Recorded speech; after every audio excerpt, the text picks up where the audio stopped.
Indian মিডিয়ার মাধ্যমে বাংলাদেশের রাজনীতিবিদ এবং রাজনৈতিক দলগুলোকে খেপায় ফেলছে যে এই যুদ্ধ চলতেছে, এই যুদ্ধ চললে জুনের পরে ইউনূস যাবে না, প্রক্সি ওয়ার শুরু হবে কি হবে না এটা তো আমরা নিজেরা আলাদা করে আলোচনা করব।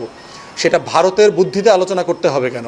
এবং দেখেন একইভাবে ভারত আরেকটা তার লেখাজোকার মাধ্যমে একটা বিতর্ক তৈরি করেছে এবং বাংলাদেশের সশস্ত্র বাহিনী নাকি একজন বিদেশি নাগরিকের সাথে কাজ করবে না, এটা আবার ভারতীয় গণমাধ্যম বলে দিচ্ছে আমাদের সেনাবাহিনীর বরাত দিয়ে।